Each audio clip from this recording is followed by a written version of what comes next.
everybody. It's Safi and Marco, Dish Out on the Movies. Today we're doing episode 4 of Masterchef. Junior. No, Marco. Dynamic Duos, Season 15. Okay, well, they have 12 duos. Which is 24 duo. people total, so the kitchen is very crowded.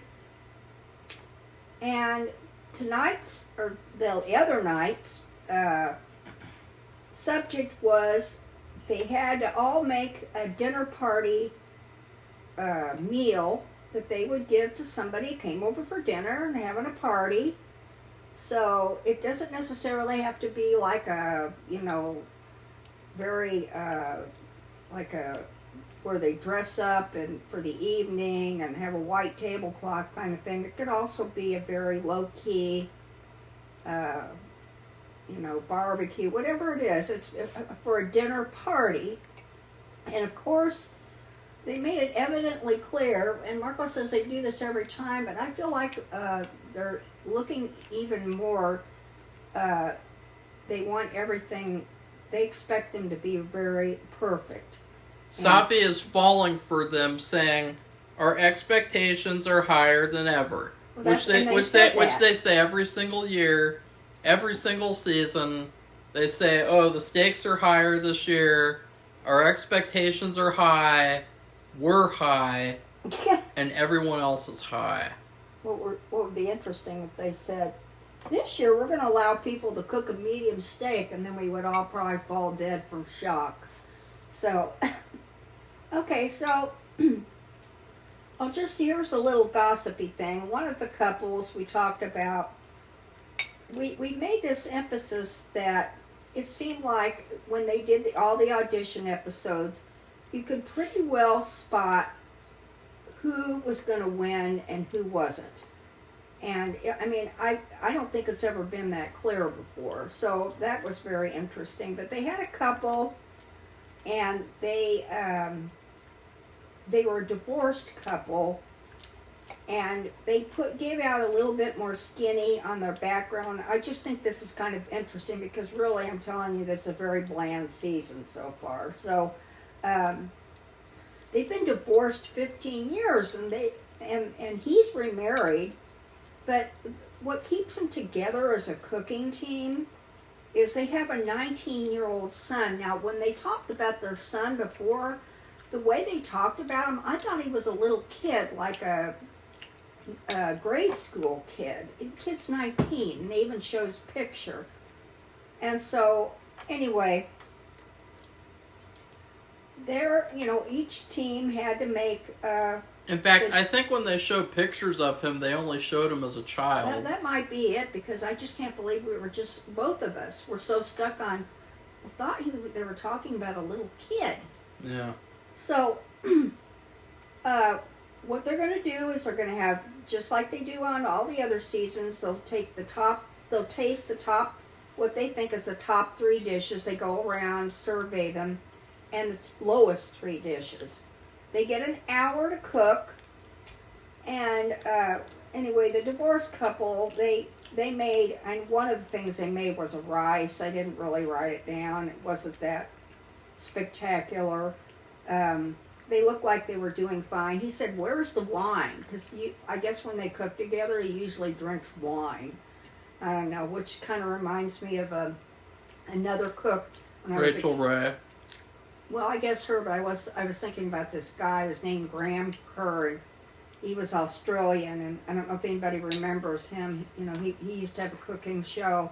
He had a heart attack and died, so He's been gone a long time. But he was very interesting. I always take a big gulp of wine, and he was very effusive. And I guess the wine didn't do any good. No. So anyway, let's talk a little bit about, we did have one really bad cooking injury, and it was actually with the pair who competed when they were kids on MasterChef Junior. The legendary Brian, Kate, and Kayla. Well, they made some kind of chicken and squash and brown butter sauce or something. And mashed potato?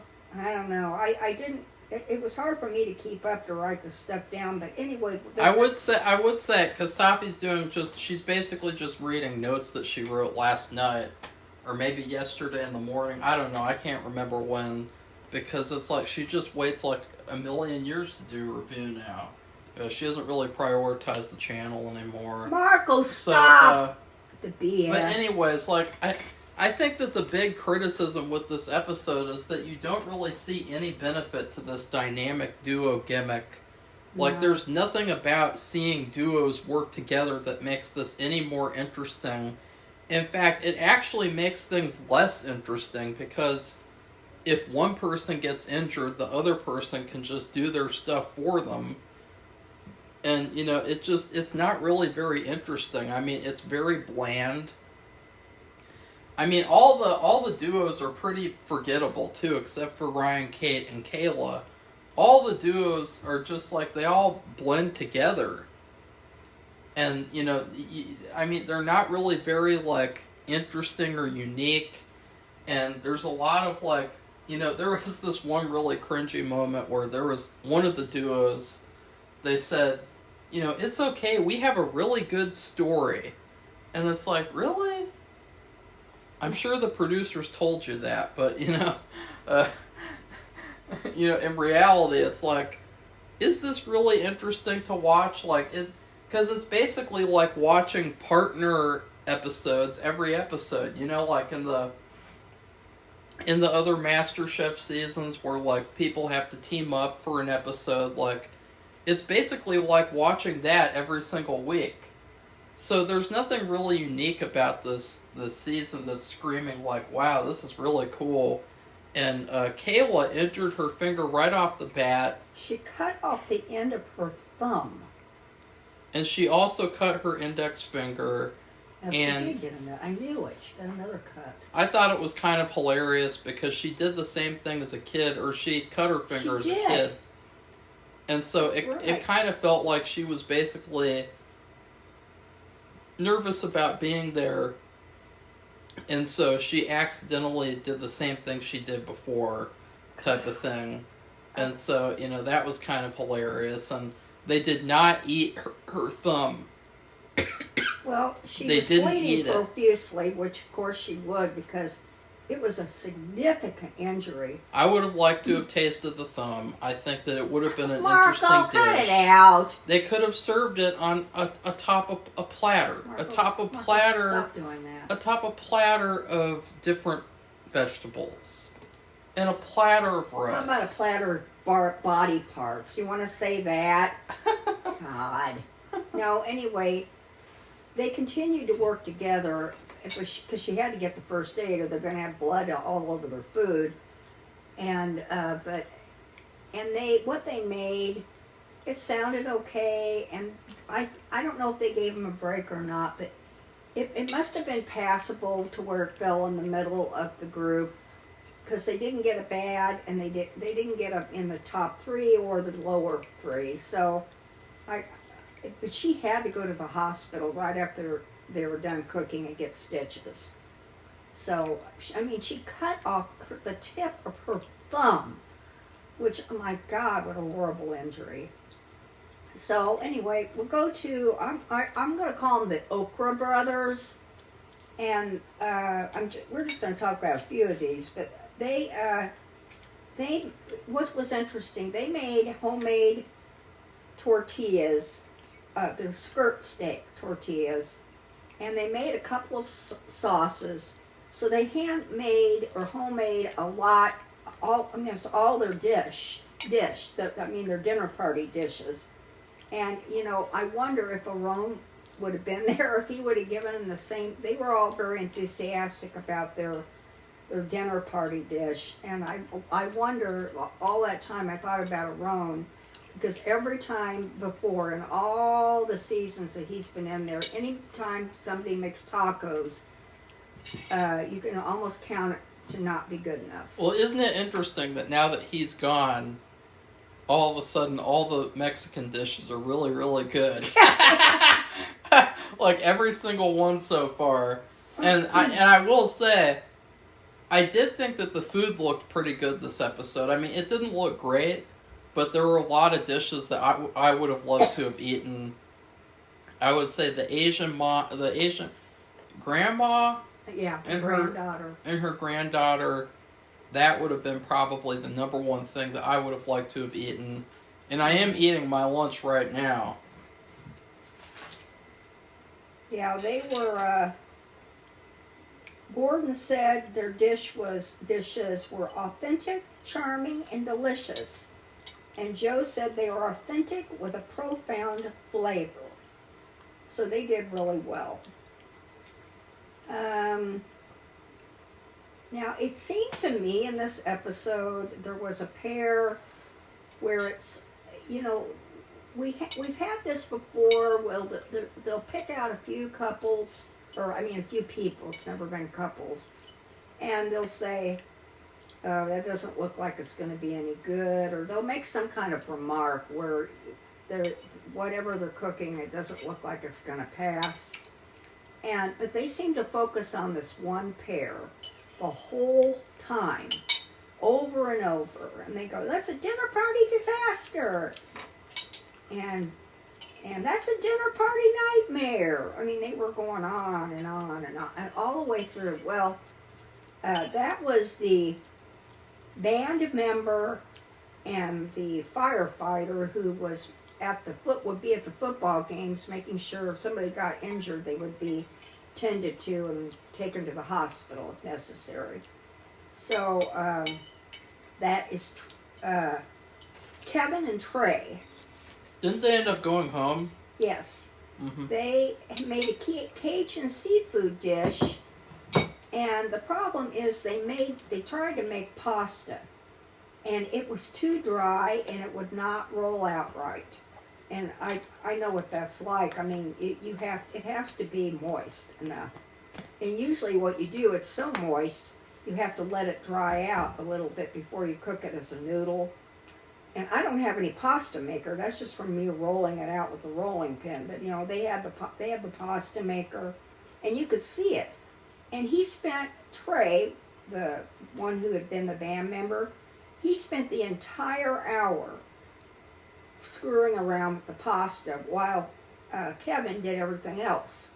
And neither of them were really doing, they weren't working well as a team. Well, they said that. And they said they did not work as a team at all. That was why they failed in the end, is because they were so, divided. But the thing is the fact that, their dish, I don't think it would have been great anyways. I didn't even see it. It was like scallops and pasta or something. It was like... Oh, yeah, that's right. They overcooked the scallops, too. I forgot about that. And then one of the judges, she didn't even get scallops in her dish. So, again, I don't think that dish really screamed Masterchef. I think that it I don't know. I mean, as I said before, I think that, a lot of the couples that are here, a lot of the duos, they're just really, easily expendable, and they're just going to go home right after another. It's not really surprising at all. The married couple will go home, the vegan couple will go home really fast. The two girls, it's just all these people who they're going to go home at some point or another. It wasn't a huge surprise. And what was a huge surprise, though, was who they gave the best dish to. I didn't even know who they were. I didn't either. That was Michelle and Zach. I don't even remember them at all. I guess I do a little bit, but...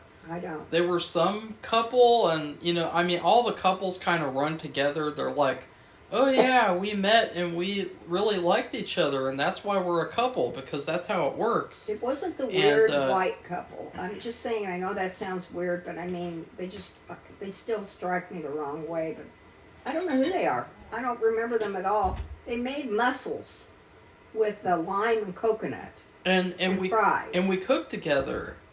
We met and we really like each other and we cooked together. It's that's not really an interesting story. No. And that's all of the stories of the couples. and except for the divorced one, which is basically like They're a telenovela. Is it telenovela couple? they're kind of like out of the Addams family. You know, you would see them like go to stay at their big mansion, and then they never come out. You know, they get killed by Wednesday. Okay, well, I'll just talk about a couple of others failures. And now this one is significant. And we predicted this vegetarian team, which is they're emergency nurses for for a veterinary clinic, which we've taken our cat for emergency care. I mean, he was in bad shape. He could have passed away. He was diagnosed a diabetic, and he was bleeding and everything. Anyway, they're just like emergency room nurses for people. They have to be quick on their feet. They have to be smart. They have to make the right decisions. There's a lot of pressure. People care about their pets. Pets are a part of people's families. So, but they decided for their dinner party. But the thing is, you know, people do care a lot about pets, but nobody cares about vegans. Well, but the thing is, that's not right. And anyway, they decided and right off the bat, just the sound of it sounds stupid. They decided for their dinner party, a dinner party that they would throw together, they would make 4 corn dishes. And that's pardon me, asinine. Because I don't see the logic of that at all. It's corn 4 ways. Yeah, And corn that just 4 ways. to me that sounds like something that you'd see in like a 1980s horror movie. You know, like a couple, they travel to like a small town, like a creepy small town, and then like they have all these weird foods there, and they're like, here's corn 4 ways. And the couple's like, oh wow. And they're truly... Are there children of the corn here too? Like, because it's like, why would you just want to have one corn dish, and then you want to have meat. Well, you want to have meat at a dinner party. Or 3 other kinds of food. Meat. You wouldn't just have corn. Meat. I mean, really, just corn? I want some shrimp balls. And it said there was one thing they made a pasta. And of course, when you make pasta, you got to use eggs. And they couldn't use eggs. Oh no, can't do that. And it's just like, even Gordon was like, huh? He's like scratching his head. And so you knew that wasn't going to be in the lower 3. I mean, the probability. And it was. But they didn't go home. But still. And then, we'll talk about what's going to happen for the next episode. But anyway, and then another couple that had a lot of problems were the South Dakota women. They had problems because they overcooked their burger. They made some kind of weird burgers with some shit on top of it. Like, they had this, like, jam or something. This bacon jam. And I've had that before at this restaurant called Cooper's Hawk, but they actually took it off the menu. They had, like, a bacon jam on their burger. But the jam that these girls made, it looked like doo-doo. And they put that on top of their burgers, and it looked like a white girl dish. You know, it looked like a blonde dish. Like, aren't they both blonde? Yep. And so it's like, that's what I would expect from blondes. Now that's stupid to say. That's what I would expect. Okay, don't listen. He's just BSing. Okay, Safi, name me one good blonde chef. Marco, don't do that. Okay, Kayla chopped off her fingers. Those other blondes, they put shit on a burger. Marco, don't do that. What have blondes ever contributed to cooking? That's terrible for you to say. It's true. That's stupid, and he's not saying, Name me one good Marco, blonde chef.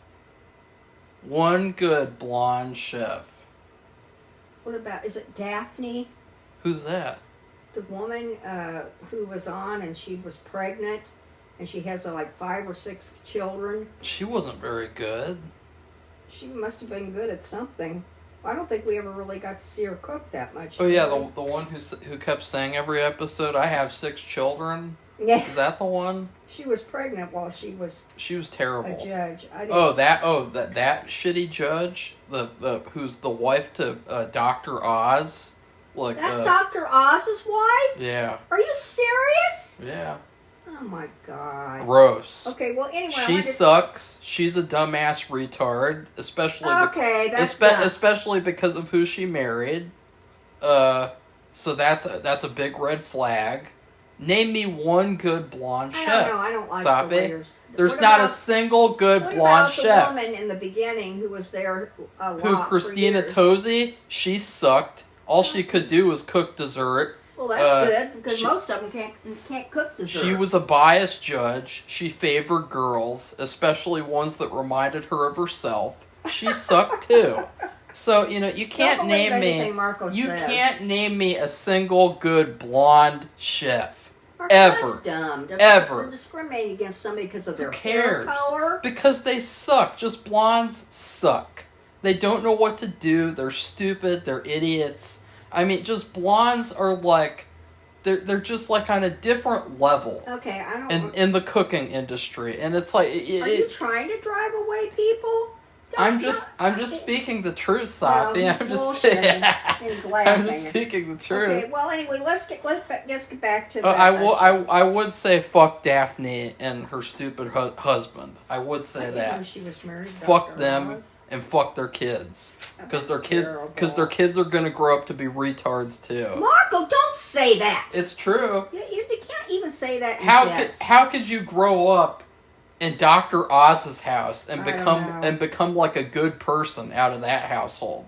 Like, it's just impossible. Stuff too. And then you have Chef Gordon. He sells frozen dinner. I mean, that's bad, Safi. That's really bad. Now. Okay, well, anyway, we did talk about the Okra brothers who made those tacos, and everything was homemade, including the tortillas. Well, they were very impressed with that they made their own tortillas. And they made a peach habanero sauce and a skirt steak tacos, like we had said. But anyway, Tiffany said it had explosive flavor. But they were in the top 3, but they didn't win. Of course, this couple, Michelle and Zach, they won, and they get a special additional favor, or what would you call it, advantage for next week. They're going to have a mystery box, and it's going to have to do with meat. And they're going to be able to pick the meat that each couple makes. Yeah. And guess what that's going to be a problem for? The vegans are like, oh no, we have to cook meat on Masterchef? Who would have known? Who would have ever thought? In fact, they were quoted them as saying, it's our worst nightmare. What? And this is what it's our worst nightmare to do what we were supposed to do when we came here. What did they expect to sign up for the show? This is not an all vegetarian, vegan show. It's not all. They might have a week where it's a possibility they would have to make a vegetarian meal or a vegan meal, whatever, either one. And that has happened. Where they did have to make in a previous season. They had to make a vegetarian dish, I think. But for them to think that they're not ever going to have to cook meat, I don't understand what they signed up for. It's that kind of like mental illness that vegans have, is that like expecting that the whole world revolves around them, and they're kind of like, their alternate reality of like, oh, we can't eat meat, we can't use meat or anything, and it's like, you're a chef. Professional chefs use meat. And plus, and you think, well, why? What are they doing there? I do know one of the things they wanted to do was they want to make a cookbook. Which to me is like they're just clout chasers, because it's like, oh, you want a cookbook? Like, oh, here they can make a cookbook without. There's plenty of people in the country, like churches. Here's my cookbook. Page 1, peanut butter and jelly. You take a piece of bread, you put peanut butter and jelly on it, and then you put another piece of bread on top. Wow, I'm a chef, bitch. Marco's in some kind of odd mood. But anyway, you ask anybody all over this country. There's plenty of church groups. There's like PTA, all kinds of different groups. They'll put even years ago from Wright State University, which is nearby us. They had they made an international cookbook from their international students and professors, and then other people who had some kind of international recipe could put it in there. I mean, so you have organizations everywhere. So you don't need to be on Masterchef to make a cookbook, and so just their reasoning for being there is just.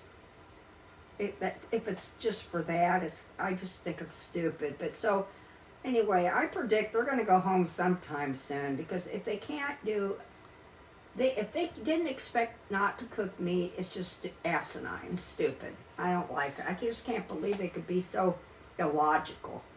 So that's my little rant.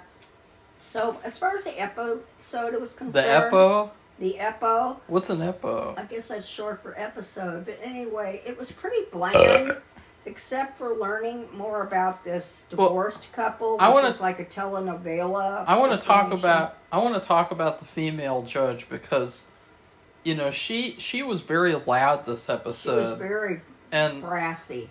I think that, you know, it was almost like she's trying hard to be like a TV show character. And, like, there were all these moments where she was standing with the other judges, like, yelling at the contestants. And I don't know if she's not allowed to, but if I were her, I would just walk up to the contestant that I wanted to talk to and just talk to them instead of standing up there yelling from 30 feet away. She did both, but she did do that. I forgot about that. She was very loud, and she was yelling. Yeah. From her... I mean, they're like at the front of the room. You've and got Gordon, 24 people out there. And Gordon and Joe were like, oh, this was a mistake, wasn't it? And they're like they get crabby, especially if something. Especially Joe. And they say, but they were very quiet and low key, as if they were like, you could tell. I could tell that they didn't like that. I don't dislike her anymore. I mean, it's just, I don't know. It just, she doesn't really fit in with the other two judges. It really feels like she could have her own show, or she could be a part of like a new show or something, because she doesn't really have a good back and forth with Gordon and Joe, and she doesn't fit with them the way that Aaron fit with them. And, you know, I would say also that the glasses guy, he fit in better, kind of. And then, I wouldn't say any other judges, though. I would say Aaron, Joe, and Gordon was like the perfect trio. Yeah, they probably miss him. Probably. But, I mean, I can't imagine they had some kind of falling out. She's not terrible. They always seem to get along. She's not terrible, but she is kind of bad in certain instances. And I would just say... that's kind of my description of the season so far. Is it's not terrible, but it's just kind of bad. Safi? Basically, the only thing that was, you know, like I said, exciting was this telenovela stuff, but also the girl chopping off her thumb, the end of her thumb, which sounds just horrible. And she said, I told myself when I came here I wasn't going to cry, but I mean, my God, she just hurt herself severely. And plus Marco said she got this other cut. I thought she'd gotten another cut. And I did a similar thing, but I never cut anything off, and I still have the cut. And it was back in 2018. I was peeling sweet potatoes to make curry. And they're hard to peel. To make chicken curry. Very hard. And I peeled a piece of my middle finger, and it's still there. You can still see where it happened. I almost peeled off a patch of my skin, and I just left it there, and then I bandaged it, and then also recently I opened up a can of corn. And oh god, that was the worst. I was trying to force open the lid with my thumb, and then it did slice into my thumb. That's really dumb, Marcos. And yeah. Well, so anyway, so really not much happened. Like I said, you could tell who they were going to get rid of at the very beginning of the episode. But here's the point. I used to be blonde as a child, so that was probably my inner blonde flaring up. Oh, God. Beat that. The telenovela, the girl slicing for her injury, and the thing is, neither Marco nor I remembered who the people were who actually, auditioning, who won the challenge. I don't remember them at all. I would like a cookbook from Ryan, Kate, and Kayla, where every single dish is, they call it finger food. Ryan, Kate, and Kayla's finger foods. At least it'd be a section of a cookbook. Right, Safi? Yes, Marco. So anyway, that's it. So I don't know. Oh, God. I guess I'd give it a C. Oh! I just tried. We did a review before this where we tried Sprite plus tea. I'm just trying 7-Up Cherry. Oh, God.